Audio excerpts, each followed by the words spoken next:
So, good morning, everyone. My name is Arafat. I teach history on the textbook platform. So, in this session, let us discuss a very important topic of modern Indian history, that is the Ghadar movement. The Ghadar movement. This topic is very, very important. Many times, questions have come from this topic, both from prelims, both in prelims as well as in mains. At point. So this topic is very, very important. Let us discuss a few details relating to this particular topic.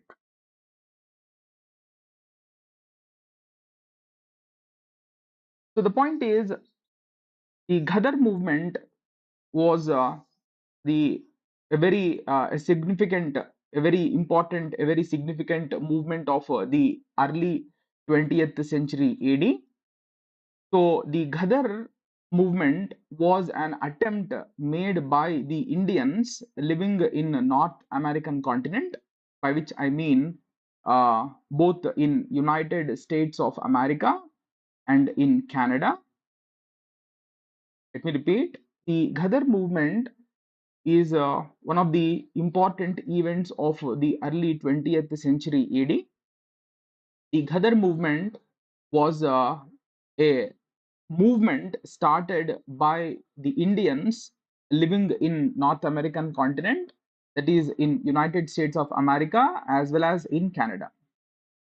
So the Ghadar movement was an attempt made by the Indians living in North American continent to carry out an armed revolt against the British. It was an attempt made by the Indians living in North American continent to carry out an armed revolt against the British. So the point is, the objective of the Indians to carry out this armed revolt was to secure the independence of India. So basically, the Ghadar movement was a movement launched by the Indians with a view to secure the independence of India. That's the point. So let us first understand the background details of this movement, and then afterwards we will go into the details of this particular movement. First, let us understand why this movement was started in the first place. Later, we will be discussing the other aspects in this particular, the other aspects uh, relating to this particular movement. The point. So, before we discuss, the point is, before we discuss before we discuss the Ghadar movement, let us understand the background details of this particular movement. Basically, it was in the year 1914, World War One broke out. It was in 1914 that World War One broke out, and you all might be knowing that Britain, the, the colonial power, was actively involved in World War One. So it was a difficult period for Britain. Basically, Britain was actively involved in the World War. So therefore, it was a difficult period for Britain. So, but some nationalist Indians in India began to argue that it was perhaps the right time to launch and carry out an armed revolt against the British. So already World War One was going on. Britain was uh, very actively involved in it. It was perhaps a difficult period for Britain, and therefore some nationalist Indians began to argue that it was perhaps the right time to carry out an armed revolt against the British. At a point. So the Ghadar movement was one of the earliest attempts made by the Indians to secure the independence of India by carrying out an armed revolt against the British. At a point. So the backdrop of this Ghadar movement is undoubtedly the World War One. At a point. So now let us in detail discuss the background details of the Ghadar movement.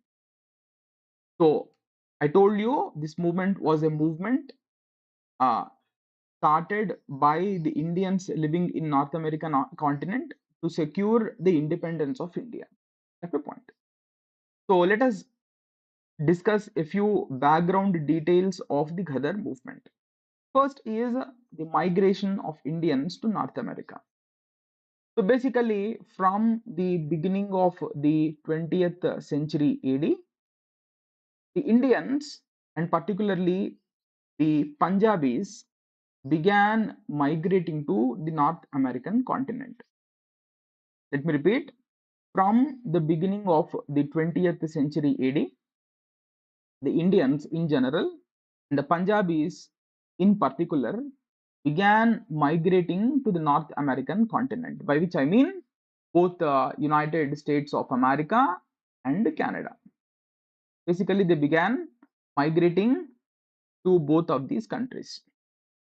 So the point is, by 20th century AD itself, by the beginning of the 20th century AD itself, a considerable number of Punjabis had already migrated to various countries of Southeast Asia. Let me repeat, by the beginning of 20th century AD itself, a number of Punjabis had already migrated to Southeast Asia. So from the beginning of the 20th century AD, the Punjabis uh, of India, they began migrating to United States of America and Canada, and the Punjabis who had already settled in Southeast Asian countries, the Punjabis who had already settled in the Southeast Asian countries had also started to migrate to the North American continent. Let me once again explain this point to you all once again. The point is, from the beginning of the 20th century AD, Indians in general, but Punjabis in particular, began migrating to the North American continent. So this migration happened from two different regions. One is from the Punjab of India, this migration happened. And second, already the Punjabis who had already settled, the Punjabis who had already settled in the Southeast Asian countries, they also started migrating to the North American continent. But why? Why is this migration happening? The point is, the North American continent, the land available in the North American continent was huge. So uh, the land availability was huge, whereas the population in the North American continent was less. So you all know, you all might be knowing that the Punjabis, the most favorite profession for them is farming. The most favorite profession for the Punjabis is farming. They are basically farmers. But the availability of land in India was less because of the huge population. The availability of land in India was less, and therefore these Punjabis began showing interest in migrating to North American continent because the population in North American continent is less, whereas the availability of land is huge, and therefore these Punjabis started migrating to the North American continent.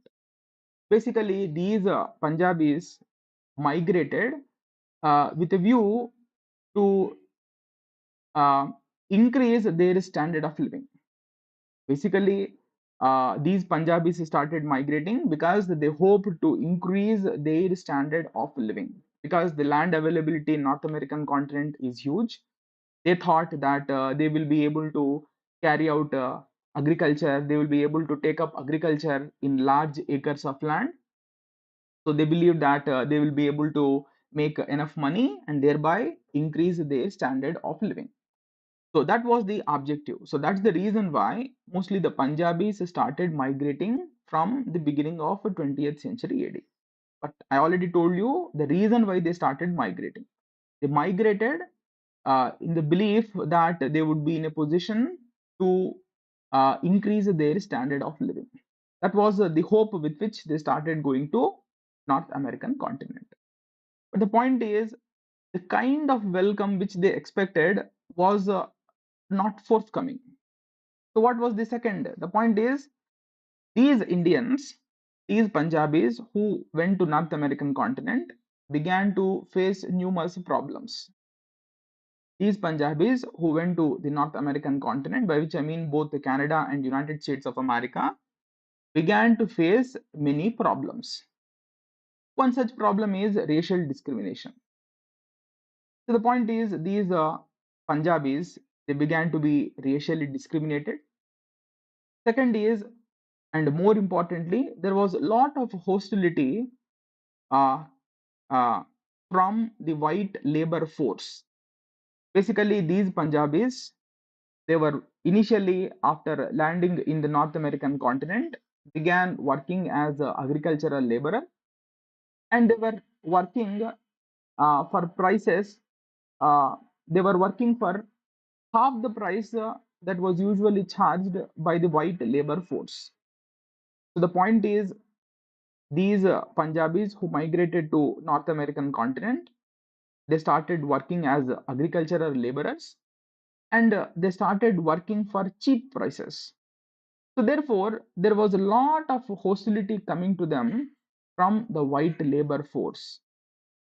The white labor force began to look at these Punjabis as competitors at a point. So therefore, these white labor force were bringing pressure on their respective governments, that is the governments of United States of America and Canada, to ban Indian immigration. To ban Indian immigration. Let me explain this point once again. So the point is, the Punjabis who went to North America, initially they started working as agricultural laborers, and they started working for a cheap labor. They started working for cheaper prices. That's the point. So therefore, the already existing white labor force began to look up to these Indian immigrants into North America as competitors, and therefore there was a lot of hostility coming to the there was therefore the Indian immigrants began facing a lot of hostility from the white labor force. In fact, the white labor force were putting a lot of pressure. They were putting a lot of pressure on their governments, on their respective governments, that is the government of United States of America and the Canadian government, to ban Indian immigration. So this was the second major problem which these uh, immigrants into the Indian immigrants into the North American continent began to face. Third, there was also pressure from the Secretary of State for India to stop Indian immigration. There was also pressure from the Secretary of State for India to stop Indian immigration. Basically, the Secretary of State was a minister. In simple terms, he is a minister in charge of India. Basically, India was a British colony, and to look after this colony, the British government appointed a dedicated minister referred to as the Secretary of State for India. Let me repeat this point once again. India was a British colony until 1947. Till 1947, the British government kept appointing a minister to look after India's affairs. That minister was referred to as the Secretary of State for India. The point is, the Secretary of State for India also started putting pressure on the governments of United States of America and also on the government of Canada to stop Indian immigration, to ban Indian immigration. So this was a pressure coming from the Secretary of State. But why? Why did the Secretary of State wanted a ban on Indian immigration? The reason being, in the early 20th century AD, the reason being, in the early 20th century AD, socialist ideas were rapidly spreading in North America. In early 20th century AD, the socialist ideas were rapidly spreading in North America, And therefore, the Secretary of State was worried that these Indian immigrants into North America might get infected with these socialist ideas.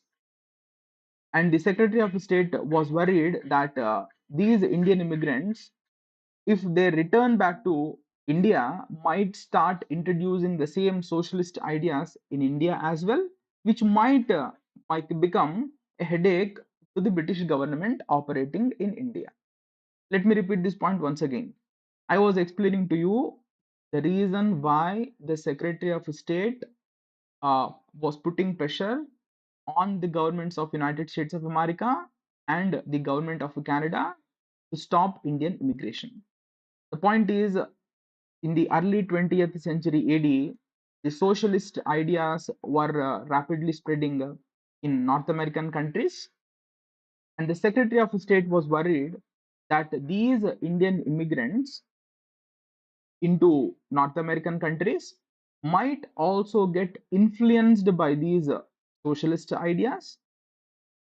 And the Secretary of State was worried that in case these Indians return back to India, that is, these immigrants into North America, in case if they return back to India, might start introducing the same ideas, same socialist ideas in India as well. So that fear uh, was very much there in the Secretary of State. So, therefore, to prevent all of this from happening, the Secretary of State himself began putting pressure on the governments of United States and Canada to ban Indian immigration. So the point is, the Punjabis started migrating to North American countries with a view to increase their standard of living. They started migrating to these North American countries with lot of hope. But on the other hand, the situation which they began facing in North American countries was quite different. So, one, they began facing racial discrimination. Second, there was a lot of hostility coming to them from the white labor force. Third, there was pressure from the Secretary of State to ban Indian immigration. So, as a result of these combined factors, as a result of the combination of these factors, Canada finally banned Indian immigration in the year 1908. So, as a result of a combination of the above three factors, these three factors, particularly the second and the third factor, as a result of the combination of particularly the second and the third factor, Canada finally banned the immigration of Indians in 1908. This is what happened. Then what was the reaction of Indians? That is, what was the reaction of these new immigrants into North America? So the point is, the Indian immigrants began to protest against this racial discrimination to which they were subjected to. These Indian immigrants, they began, you know, protesting. They began to protest against the racial discrimination they were being subjected to. But soon, very soon, they came to two different conclusions. We are now discussing about the reaction of the Indians to the ban on Indian immigration imposed by the government of Canada in the year 1908. How did the Indians react? Initially, the Indians started protesting against the racial discrimination, but soon afterwards, uh, the the Indians came to two different conclusions. That's the point. The first conclusion to which they came was that there was no use in fighting against racial discrimination. The first conclusion to which they came was that there is absolutely no use in fighting against racial discrimination. But the point is, they came to the conclusion that it would be wiser for them to use the political freedom that was available in the North American countries to carry out propaganda against the British. Let me explain the first point in detail.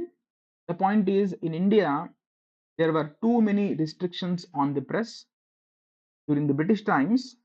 Uh, there were too many restrictions on the press. The press was not able to carry out propaganda against the British. That's the point. But the point is, there was no such restrictions on the Indians living in North American continent. So freedom was available to the Indians living in North America. The point. So there was no restrictions on them. There was considerable political freedom available to the Indians in North American continent. So basically, there was a political freedom in both Canada and USA, and therefore these new immigrants into North America came to the conclusion that there is absolutely no point in fighting against the racial discrimination. Rather, they came to the conclusion that rather they should use the political freedom that is available in the North American countries to carry out a propaganda against the British, to carry out a propaganda against the British rule. That's the point.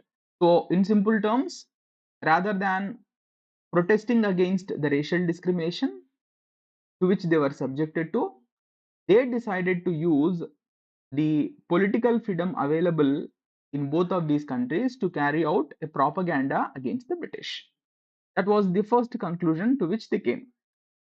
Second, the point is these new immigrants into North America also realized the reason for their inferior status.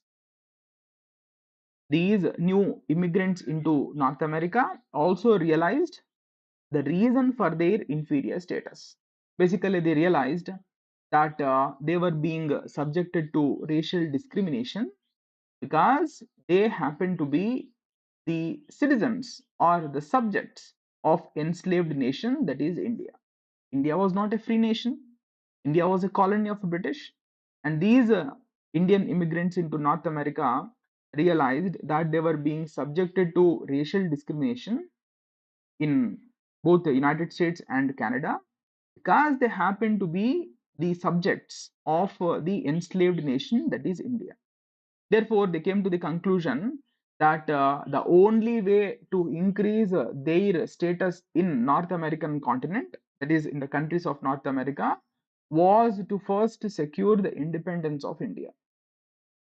Basically, these Indians came to the conclusion that they can definitely hope to increase their status in those countries, in Canada and United States, by making India an independent nation. They came to the conclusion that only by securing the independence of India that they can hope to increase their status in those new countries. At a point. So that was the conclusion to which these Indians living in North American continent, North American countries have come to. They have come to. At a point. So therefore, to to secure the independence of India and to fight for independence of India, these Indians started an association called as Hindi Association in May 1913 to fight for independence of India and to secure the independence of India. They started an organization known as Hindi Association in the year 1913, to be very precise, in May 1913. That's the point. So let me summarize what all we have discussed so far. First, I discussed with you about the migration of Indians to North American continent. I explained to you why they started migrating. Second, I discussed with you the racial discrimination. Uh, Second, I discussed with you the problems that these new immigrants into those countries began to face. The Indian immigrants began to face. Third, I also discussed with you the reaction of the Indians. How did Indians reacted? They basically came to two different conclusions. One conclusion was that instead of fighting against racial discrimination, they decided to use the political freedom available in those countries to carry out a propaganda against the British. Second conclusion is that they realized that they were basically being treated as inferior because they happen to be the citizens of an enslaved nation. It is a colonial country. So therefore, they realize that they can hope to increase their status in those new territories in the foreign lands by making India an independent nation. And therefore, to secure the independence of India and to fight for independence of India, they started an organization known as the Hindi Association in May 1913. The point. So let you get some basic information relating to this new association that was formed. That is, Hindi Association was formed in May 1913. At the point. So this association was basically founded by the Indians living in both Canada as well as in United States of America. Basically, this association, Hindi Association, was founded by Indians living in both of these countries, Canada and United States of America. Initially, this association was named Hindi Association, but later this association was renamed as Hindustan Ghadar Party. This association was later renamed as Hindustan Ghadar Party. At the point, Ghadar is a Punjabi word which means revolt. Ghadar is a Punjabi term which means revolt. Ghadar is also a Urdu term, it is also a Punjabi term which means revolt. The point. So the point is, initially this party, this association was named Hindi Association, but later it was renamed as Hindustan Ghadar Party. And the movement carried out by this party, this association, became popularly known as the Ghadar Movement. The Ghadar Movement. The movement carried out by this association is popularly known as the Ghadar Movement. So the headquarter of the Hindustan Ghadar Party was called the Yugantar Ashram. It was called Yugantar Ashram, and it was located in San Francisco, which is a city in United States of America. At a point, take a look at some very important members associated with this Hindustan Ghadar Party. So the founder of this party is Sohan Singh Bhakna. Sohan Singh Bhakna. The general secretary was Lala Hardayal. In fact, this Lala Hardayal is happened to be the brain behind the brain, the chief organizer of the Hindustan Ghadar Party. He was the force behind the Hindustan Ghadar Party. Okay, point.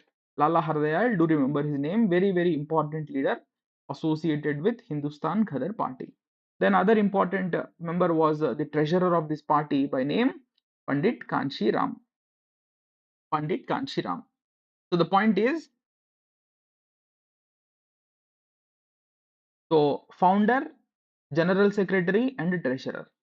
So somebody had raised a question as to whether this class is not available in Hindi. I am extremely sorry. This is an exclusively English medium batch. So therefore, we cannot discuss anything in other languages other than in Hindi. At a point. So I will go slow, but in case if you have any doubts, you can always raise your questions. At a point. If you want me, I will go at a slower pace. Fine. So basically, the founder of this party was Sohan Singh Bhakna. General secretary was Lala Hardayal.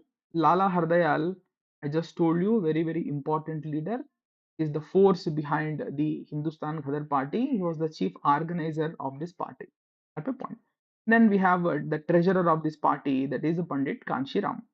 There are other members as well. I have not included all the names, but these three names you have to remember. At least the first two names you should definitely remember. Sohan Singh Bhakna and Lala Hardayal to remember. Then what were the objectives of this party? So Hindustan Ghadar Party, but in short, it is also referred to as Ghadar Party. That's the point. So what were the objectives? So basically, the Ghadar party had only one objective, that is to overthrow the British rule through an armed revolt. To overthrow or end the British rule in India through an armed revolt. So that was the only objective of the Ghadar party. At a point. So to achieve this objective, the Ghadar party carried the propaganda against the British in two different ways. To achieve their objective, the Ghadar party carried its propaganda in two different ways. One is farm visits. Second is they started publishing journal called Ghadar. To carry the propaganda against the British, they in fact the Ghadar party members carried their propaganda against the British in two different ways. One is the farm visits. So what is this farm visits? I told you the Punjabis uh, who had migrated to North American continent were mostly the farm laborers. They were working as the farm laborers, and therefore uh, the Ghadar party members began making frequent visits to those farms where these Punjabis were working as farm laborers. So the Ghadar party members began making frequent visits to the farms where these Punjabis were working as farm laborers at the point. So the Ghadar party members began to conduct meetings near to that of the farms, and they began to uh, these Ghadar party members began to raise awareness among these Punjabis on the question of the point is uh, the Ghadar party members began to raise awareness about the oppressive British rule in India. They began to raise awareness about the uh, way the British were looting the resources of India at a point. And these point is the Ghadar party members uh, gradually began uh, motivating uh, motivating uh, these farm laborers to be ready to take up an armed revolt against the British. So the point is, I just told you the objective of the Ghadar party was to end the British rule by taking up an armed revolt. And to achieve this objective, the Ghadar party members began carrying propaganda against the British in two different ways. One was the farm visits. They began to go to the farms and they began to create awareness among these farm laborers uh, as to how the British were looting Indians. The point how the British should be held responsible for reducing India to the status of a poor country, and at the same time, these Ghadar party members also began motivating these farm laborers to be ready to carry out an armed rebellion against the British. At a point. So this was the propaganda which the Ghadar party members began carrying among the Indian immigrants, particularly the farm laborers uh, working in United States of America. At a point. Second, they also started publishing a journal called Ghadar. The name of the journal which they started publishing was named as Ghadar. At a point. So the point is they started Ghadar. At a point. So the point is Ghadar initially it was published in Punjabi and Urdu. So Ghadar was a journal that was published in both Punjabi and Urdu at a point. So it was circulated free of cost among the Indians living in the North American countries, both in United States of America and Canada. And in course of time, the Ghadar journal, the journal Ghadar, also began to be circulated among the Punjabis living in Southeast Asian countries, and it also began to be circulated in Punjab region of India as well. Let me repeat this point once again. They started publishing a journal called Ghadar. That's the point. So initially, not initially, it was published in Punjabi and Urdu with Gurumukhi script. Gurumukhi script. That's the point. So the point is, it was circulated free of cost among the Punjabis living in North American continent.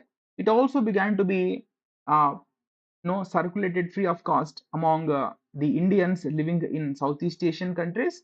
It also began to be secretly smuggled into India and was circulated among the Punjabis living in India. That's the point.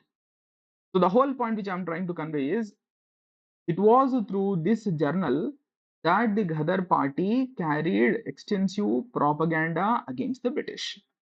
That's the point. So the point is, the kind of response with which this journal had garnered was unparalleled. So the point is, the Ghadar party members themselves were taken aback to see the kind of popularity which their journal has garnered. So after reading the articles published in this journal, the people began to get inspired. The people, they indeed began to get inspired. In fact, whosoever who read uh, the articles published in this journal, in fact, began to become restless. So they began asking questions as to, that is, the readers of this journal became so motivated that they began asking question as to when should they be going back to India to take up an armed revolt against the British. The whole point which I'm trying to convey is, this journal was a sensation. It was through this journal the Ghadar party members carried extensive propaganda against the British. At a point. So the point is, in this journal, numerous articles were written highlighting numerous articles were written explaining the way the British were looting Indians. At a point. So I just told you that the kind of response with which this journal had generated was undoubtedly unparalleled. Whosoever who read the articles published in this journal began to feel restless. They began asking questions as to when should they be going back to India to carry out an armed rebellion against the British. At a point. So that's about the journal which they started. But do remember, this journal was published in both the Punjabi and in Urdu, and it was published in Gurumukhi script. At a point. That's about this journal known as Ghadar. In fact, the point. So the point is, now let us understand the main events of the Ghadar movement. So the point is, the Hindustan Ghadar party was founded in May 1913, and the Ghadar journal began to be published and circulated from November 1913. So in May 1913, the Hindustan Ghadar party was formed, and from November 1913, the journal, that is the Ghadar journal, began to be circulated. But the point is, in 1914, in the year 1914, three major events occurred, and these three events largely changed or influenced the course of the Ghadar movement. In the year 1914, three major events occurred, and these three events altered or changed the course of the Ghadar movement. What are these three events? Let us understand all these three events one after the other. The first was the arrest and escape of Lala Hardayal. So I just told you Lala Hardayal was the general secretary of the Hindustan Ghadar party. I also told you that he was the chief organizer of the Ghadar party. He was in fact the brain behind the activities of the Ghadar party. So the point is, under pressure from the British government, let me repeat, under pressure from the British government, the the police of United States of America arrested Lala Hardayal and put him in prison in 1913. Sorry, in 1914. The under the pressure of the British government, because Lala Hardayal, he did not carry any propaganda against the United States of America. Lala Hardayal was carrying propaganda against the British. Therefore, under the pressure of the British government, the police of United States of America arrested Lala Hardayal in 1914. So in 1914, in the year 1914, Lala Hardayal was arrested in United States of America. But later, a few months later, he was released on a condition that he should not take up any activity against the British. And secondly, he was released on the condition that he should leave America and proceed to some other country. Let me repeat this point once again. In the year 1914, Lala Hardayal was arrested. But the point is, in the same year, Lala Hardayal was released by the United States government on the condition that he should not take up any anti-British activities. And secondly, he was released on the condition that Lala Hardayal should leave America and go to some other country. In the same year, 1914, Lala Hardayal is said to have traveled to Switzerland, and thereafterwards his whereabouts are not clearly known to us. This what happened to Lala Hardayal thereafterwards is not very clearly known to us. So the point is, Lala Hardayal was the chief organizer of this party, and with his arrest and disappearance, the Ghadar party became almost a leaderless party. So when there is no leader, obviously the other members of the party cannot take up or cannot carry out their activities effectively. So I already told you in the introduction itself, Lala Hardayal was the chief organizer, but with his arrest and disappearance in 1914, with his arrest and disappearance in 1914, the Ghadar party, the Ghadar party became a leaderless party, almost a leaderless party. So I just told you in 1914, in the year 1914, three major events happened, and these three events changed the course of the Ghadar movement. What are these three events? Of the three events, we have discussed the first event. Now come to the second and the third event. Second event is known as the Komagata Maru incident. Komagata Maru incident. And third incident is the outbreak of World War One. The outbreak of World War One. So far, we have completed the first point. Take a look at the second and the third point. After point. The second is the Komagata Maru incident.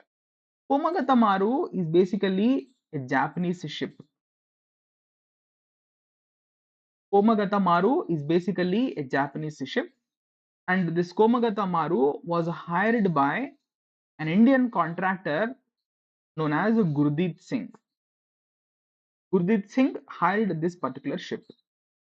Gurdeep Singh hired the Komagata Maru ship to transport about 376 Indians from Yokohama, which is the name of a city in Japan, to Vancouver in Canada. Let me repeat this point once again. Komagata Maru is a Japanese ship, and it was hired by an Indian contractor living in Singapore by name Gurdeep Singh. Gurdeep Singh was basically living in Singapore. He hired this ship known as Komagata Maru. He hired this ship to transport 376 Indians from Yokohama to Vancouver. But why did he hire this ship? The point is, I already told you, in 1908 itself, Canada banned the immigration of Indians. In 1908 itself, Canada banned immigration of Indians onto its soil. So Canada basically banned Indian immigration into Canada in the year 1908 itself. But the point is, in 1913, a few Indians entered the Canadian soil. Those Indians were arrested and produced before the court. Let me repeat this point once again. Now I am discussing with you reasons for hiring the Komagata Maru ship. That's the point. Basically, in 1908 itself, the Canadian government banned Indian immigration. But in the year 1913, a few Indians illegally entered the Canadian soil. They were subsequently arrested and were produced before the judge. They were produced before the court.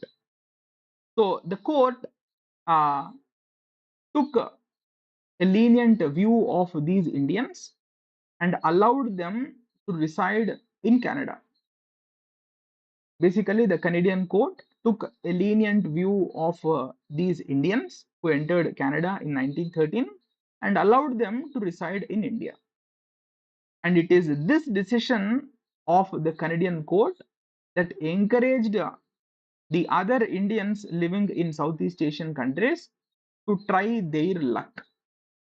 So basically, this decision of the Canadian court came in the year November 1913, and immediately after this judgment, the Indians living in Southeast Asian countries decided to try their luck. They decided to go to Canada, and in case if they are arrested, they decided to move the court and hope to get a judgment in their favor. I hope I am clear. So this is what happened.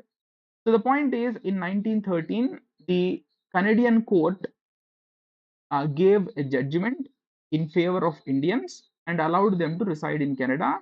And it is this judgment that motivated Indians living in the Southeast Asian countries to try their luck by going to Canada and to transport these Indians from various Southeast Asian countries.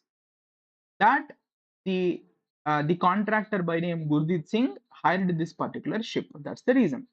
So to transport these Indians, that the Gurdeep Singh hired this ship known as a Komagata Maru. Komagata Maru, which is basically a Japanese ship. That's the point. So this ship was hired to transport Indians from Yokohama, which is the name of a place in Japan, to Vancouver, which is the name of a place in Canada. That's the point. So the point is, however, when this ship arrived in the Canadian waters, when the Komagata Maru ship arrived in the Canadian waters, it was in fact not allowed into the port of Vancouver. The ship arrived into the waters of Canada, but the Komagata Maru ship was not allowed into the port of Vancouver. That's the point. So the point is, the inmates of the ship made numerous attempts to land on the Canadian soil, but the Canadian police remained firm and they refused to allow these Indians to land on the Canadian soil. So therefore, the Komagata Maru ship with 376 Indians on board were forced to return back to India.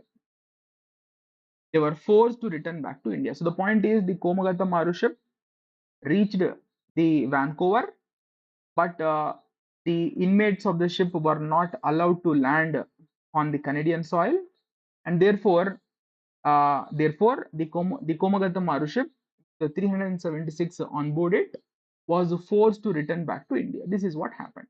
All these things were happening in the year 1914 itself.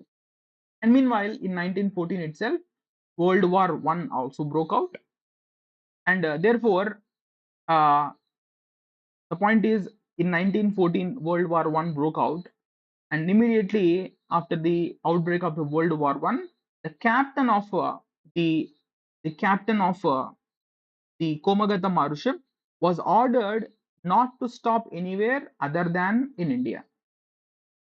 So basically, these Indians, they boarded the ship from uh, from Yokohama, which is the name of a place in Japan.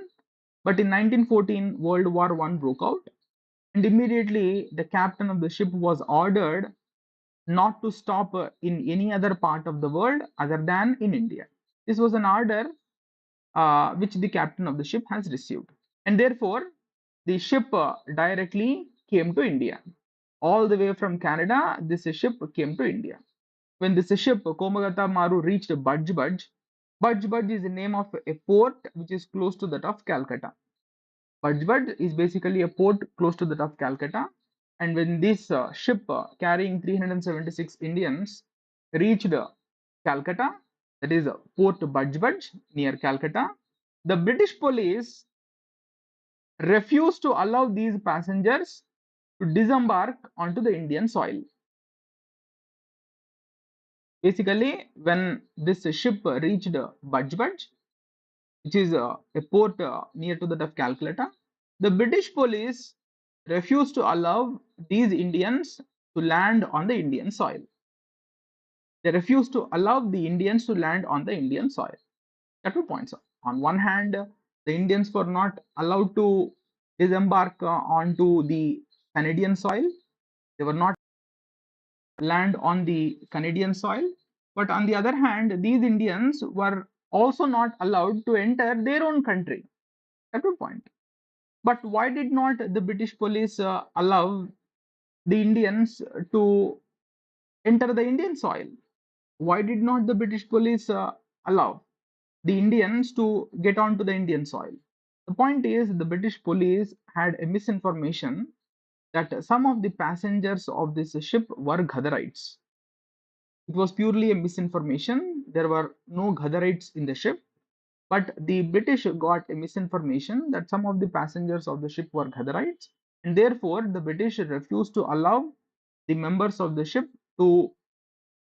uh, to enter the Indian soil. That's the point.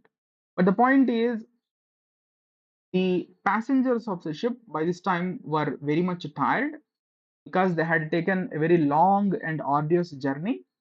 At one point, first they traveled from Yokohama to Canada, but when they were not allowed to disembark onto the Canadian soil, when they were not allowed to enter the Canadian soil, these 376 Indians returned back to India. So basically, the members of the ship had taken a very long journey from Yokohama to Vancouver, and once again from Vancouver they returned back to India. So they had spent a lot of time on board the ship. So therefore, they were very much tired. They were really tired. They were in favor of returning back to their homes. They wanted to go back to their homes.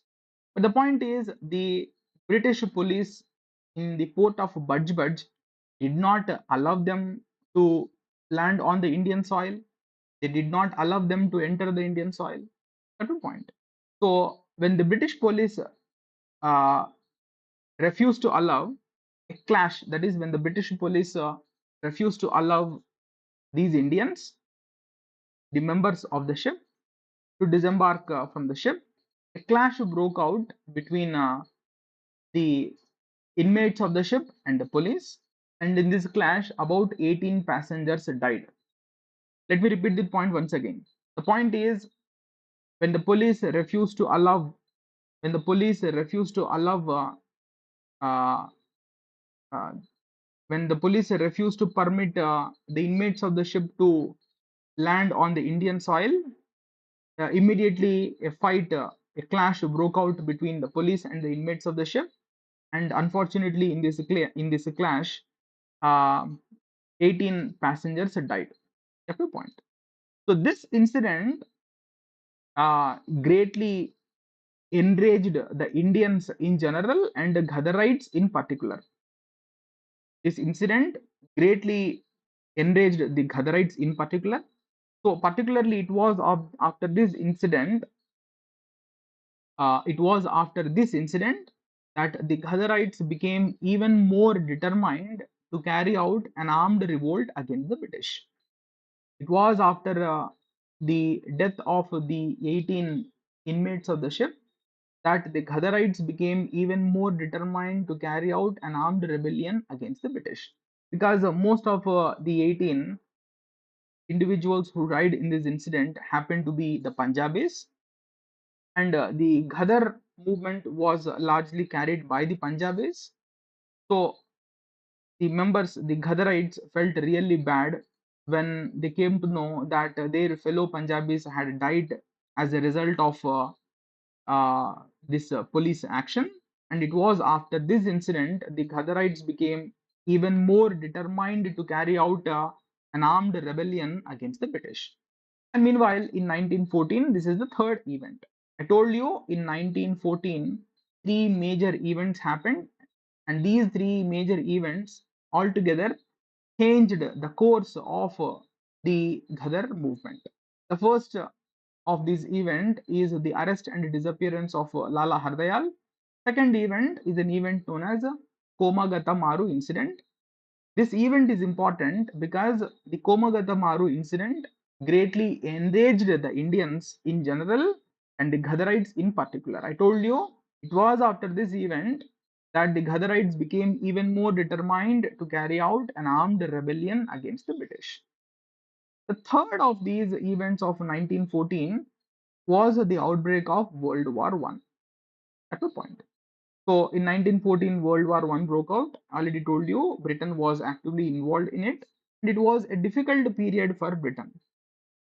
So the Ghadarites living in North America were convinced that it was the right time to carry out an armed struggle against the British. Point is, World War One broke out.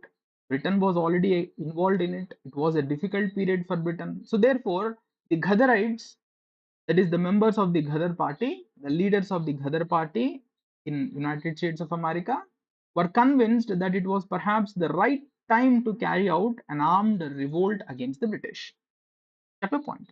But the point is, the objective of the Ghadar party was to carry out an armed rebellion. That's all right. But the point is, the Ghadar party or the Ghadarites, they were neither trained in the use of modern weapons nor did they have any. The objective of the Ghadar party was to carry out an armed rebellion. That's all right. But they were neither trained in the use of modern weapons nor did they have any. But their objective was to carry out an armed rebellion. That was the whole point which I'm trying to convey. Is this is their that is their biggest shortcoming. Their objective was armed rebellion, but they did not have any arms, nor they were trained in the use of modern weapons. That was the biggest shortcoming. But the point is, the Ghadar leadership or the Ghadarite leadership was convinced that they can overcome this shortcoming by taking the help of the Indians working in the British Indian Army. Basically, uh, the British Indian Army, the British Indian Army, just a minute,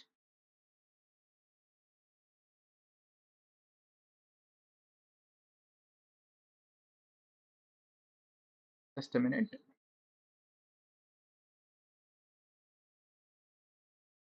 Basically, the British Indian Army had Britishers working in it, the British people working in it. It also had Indians working in it. In fact, the Indians, uh, the point is, the British Indian Army had uh, uh, the British Indian Army had a very large percentage of Indians working in the army. The British Indian Army comprised of not just the British people, it also had number of Indians working in it. So the Ghadarite leadership was convinced that once they start an armed rebellion against the British, these Indians, the Indians working in the British Indian Army, would come forward and extend their help to the cause of the Ghadarites. So basically, the Ghadarites believed that they could overcome their shortcoming of lack of weapons by taking the assistance of Indian soldiers. By taking the assistance of the Indian soldiers. So basically, the Ghadarites believed, the Ghadar leadership believed that they will be able to convince the Indians working for the British Indian Army to uh, support the cause of the Ghadarites. They had a firm belief in this particular aspect at a point. So the point is, in 1914, World War One broke out, and the Ghadar leadership was absolutely convinced that this was the right time to start an armed rebellion against the British. And having fully convinced about their fighting strategy, the Ghadar leadership issued a proclamation famously called as Alan-e-Zang. The Ghadar party issued a proclamation in the year 1914 known as Alan-e-Zang, otherwise known as the Declaration of War. So basically, in this declaration of war, the Ghadar party gave a call to the people of India, particularly to the Punjabis, to get ready for an armed revolt against the British. Through this Alan-e-Zang, it gave a call to the Punjabis to get ready to take up an armed revolt against the British. In fact, the Ghadar leadership, in fact, started conducting numerous meetings in North America, and in these meetings, they began to motivate the farm laborers to immediately return back to India to take up or to carry out an armed rebellion against the British. So basically, the Ghadar leadership conducted numerous meetings in North American countries, that is both in Canada and United States. And in these meetings, they encouraged the people to immediately return back to India and carry out an armed rebellion. So basically, having got inspired by the message of the Ghadarites, having inspired by the message of the Ghadar party leaders, thousands of these Indians began to return back to India. In fact, thousands of these Indians living in North American countries began to return back to India at a point. So immediately after returning back to India, the Ghadarites, that is the members of the Ghadar party, contacted a famous revolutionary by name Rush Bihari Bose. Rush Bihari Bose. So Rush Bihari Bose,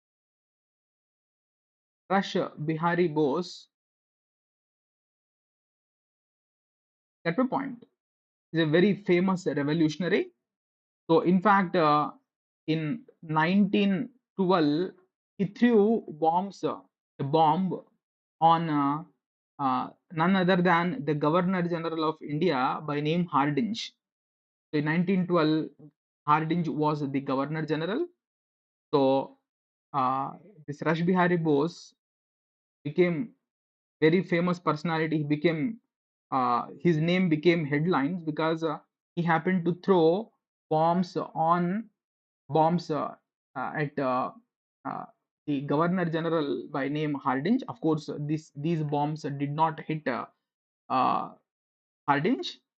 They hit some other people, but not Hardinge. But after throwing these bombs, Rash Bihari Bose successfully managed to escape at a point. So in 1912, Rash Bihari Bose became his name became the headlines at a point.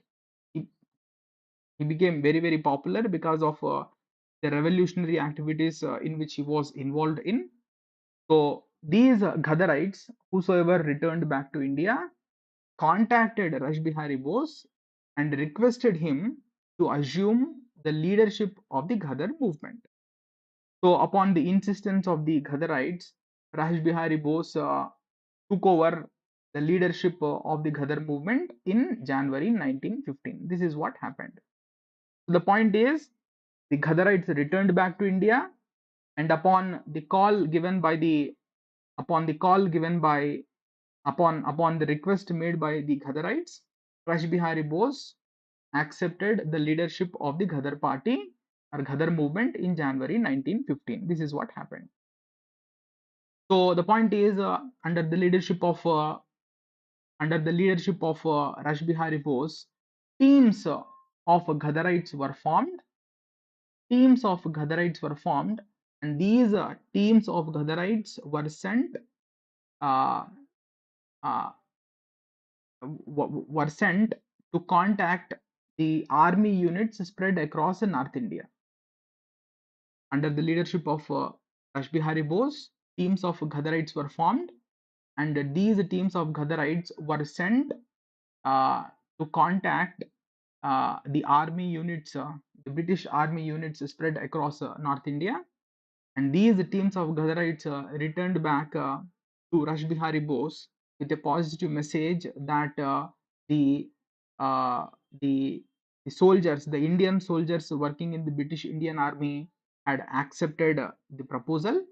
Let me repeat: these teams of Ghadarites sent by Rash Bihari Bose had returned back to him with a positive message that the Indian soldiers working for the British Indian Army had accepted the proposal at a point. And in fact, the date of mutiny against the British was set on 19th February 1915. Basically, teams of Ghadarites were formed. These teams were sent to different army units spread across North India. The point is, the Ghadarites came back to Rash Bihari Bose with a positive message, stating that uh, the soldiers, the Indian soldiers of the British Indian Army, had accepted the proposal of a revolt against the British. And in fact, the date of mutiny was set on 19th February 1915. The date of mutiny was also decided at a point. But the point is, the British officials, particularly the Crime Investigation Department, kept a close watch on the activities of these Ghadarites. The Crime Investigation Department kept a close watch on the activities of the Ghadarites at a point. So before things could go out of control, and before the date of mutiny, that is 19th February 1915, uh, the before the things could go out of control, and before the date of mutiny, that is on 19th February 1915, the British launched a crackdown, that is a sudden crackdown, and arrested most of the members of the Ghadar party. So before the date of mutiny, the British carried a sudden crackdown, and in this crackdown, the British officers, the British police, arrested most of the members of the Ghadar party at a point. But the point is, Rash Bihari Bose himself could not be arrested. He somehow managed to escape, and in fact, in 1915, Rash Bihari Bose left India, straight away proceeded to Japan and settled in Japan. Finally, Rash Bihari Bose died in Japan only. That was in 1940s. So the point is, the leader of this movement in India, that is Rash Bihari Bose, could not be arrested. He somehow managed to escape. In fact, he escaped from India and proceeded to Japan and settled in Japan. He died in Japan in 1940s. That's about Rash Bihari Bose. So the point is, all these Ghadarites who were arrested by the British were prosecuted. After a swift prosecution, severe punishments were given to a number of these Ghadarites. At the point, the point is, I just told you that most of the Ghadar party members were arrested.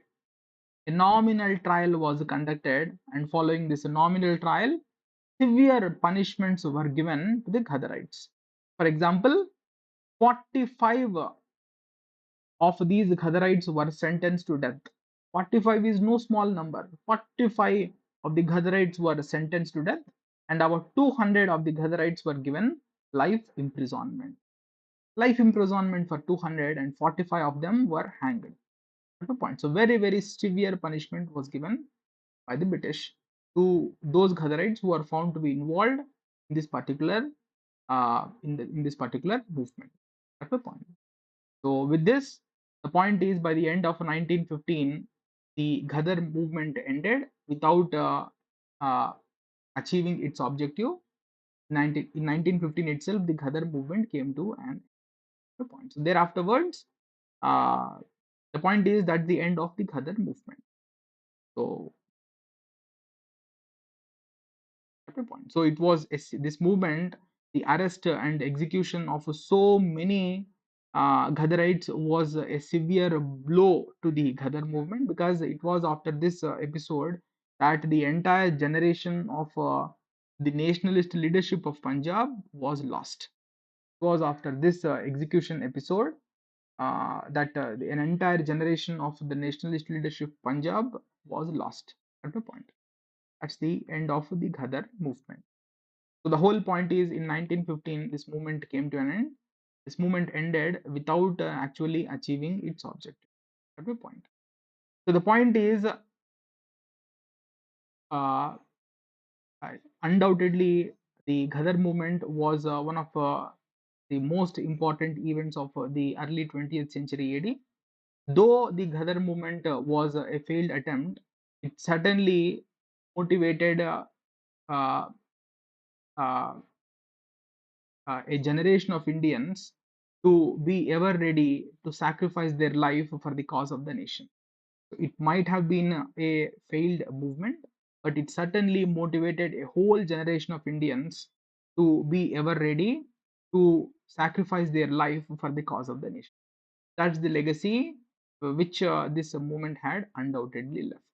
That's the point. Of course, this movement was a failed movement because it could not achieve its objective of ending the British rule. That's all about the Ghadar movement. So let us meet in the next class and continue our discussion on some other topic. That's all for today. Thank you.